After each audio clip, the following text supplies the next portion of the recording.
দীর্ঘ ২৭ বছর জেল খাটার সময় নেলসন ম্যান্ডেলা সূর্যের আলো কি জিনিস নিজের চোখে দেখেননি।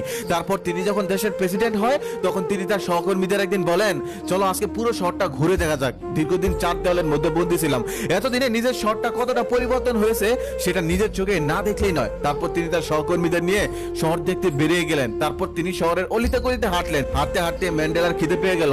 ম্যান্ডেলা তখন তার সহকর্মীদের বলল, চলো সামনে কোনো রেস্তোরাঁ পেলে সেখানে কিছু খেয়ে নেই, প্রচন্ড খিদে পেয়েছে। কথাটা শুনে সহকর্মীরা অবাক হয়ে গেল, কারণ সে একজন দেশের প্রেসিডেন্ট, সে নাকি রাস্তার পাশে বসে খাবেন। তখন ম্যান্ডেলা বুঝতে পারলো যে তার কথা শুনে তারা অবাক হয়ে গেছে। ম্যান্ডেলা তখন বললেন, অবাক হওয়ার কিছু নেই, দীর্ঘ ২৭ বছর জেলখানার বিচ্ছিরি খাবার খেয়েও যেহেতু মরিনি, আজকেও মরবো না, এত ভয় পাওয়ার কিছু নেই, খিদে পেয়েছে খাবো। তারপর কিছুদের সামনে গিয়ে একটা রেস্তোরাঁ পেল, সবাই মিলে সেখানে গেল। একটা টেবিলে সবাই মিলে বসলো। ম্যান্ডেলা যেখানে বসলো তার পাশের টেবিলে একটা বৃদ্ধ ভদ্রলোক বসেছিল। ম্যান্ডেলা তখন ওয়েটারকে বললেন, ওই বৃদ্ধ ভদ্রলোকটাকে আমার পাশে এনে বসাও। তারপর ওয়েটার গিয়ে তাকে বলল, দেশের প্রেসিডেন্ট আপনাকে তার পাশে বসতে বলেছেন। তারপর ভদ্রলোক আসলো, ম্যান্ডেলার পাশে গিয়ে বসলো।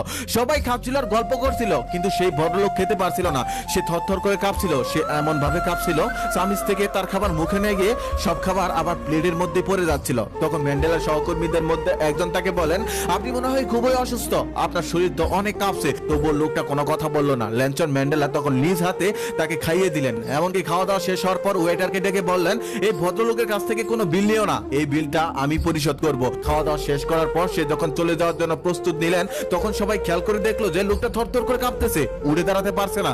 দেখে মনে হচ্ছে সে প্রচন্ড অসুস্থ আর এখনই নিচে পড়ে যাবে। তখন নেলসন ম্যান্ডেলা তার সহকর্মীদের মধ্যে থেকে একজনকে বলল, আপনি একটু দয়া করে ওনাকে ওনার বাড়ি পর্যন্ত পৌঁছে দিয়ে আসুন। তখন নেলসন ম্যান্ডেলার সহকর্মীদের মধ্যে আরো একজন বলল, উনি তো প্রচন্ড অসুস্থ, উনি কি বাড়ি পর্যন্ত যেতে পারবে নাকি ওনাকে হসপিটালে নিতে হবে? নেলসন ম্যান্ডেলা তখন বলল, উনি অসুস্থ না। আর তোমরা কি জানো উনি কে?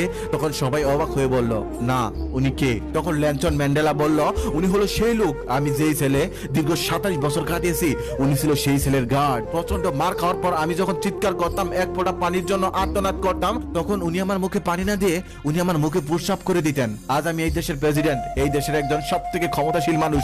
আমি ওনাকে চিনে ফেলেছি, তাই হয়তো উনি ভয় পেয়েছে যে আমি নাকি আবার সেই দিনের করা অন্যায়ের প্রতিশোধ নিয়ে নেই। কিন্তু আমি তাকে আমার সাথে বসে খাইয়েছি, তাই হয়তো তিনি সেই দিনগুলো মনে করেছে আর ভয় পেয়েছে। কিন্তু ক্ষমতাবান হয়ে ক্ষমতাহীনকে শাস্তি দেওয়া তো আমার আদর্শে নেই, এটা আমার জীবনের এথিকেসের অংশ নয়। তাই আমি ওনাকে শাস্তি দেওয়ার পরিবর্তে ভালোবাসা দিয়েছি। উনি আমার প্রচন্ড পিপাসার সময় আমার মুখে প্রস্রাব করে দিয়েছিলেন, আর আমি ওনার মুখে খাবার তুলে দিয়েছি।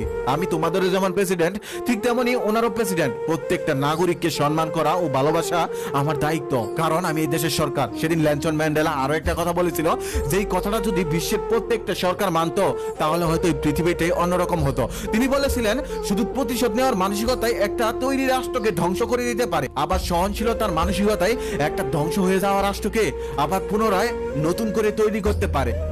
কত সুন্দর কথা! এই কথাগুলি যদি আমাদের দেশের সরকাররা মানত, তাহলে হয়তো আমাদের সোনার দেশটা সত্যি সোনার দেশে পরিণত হতো।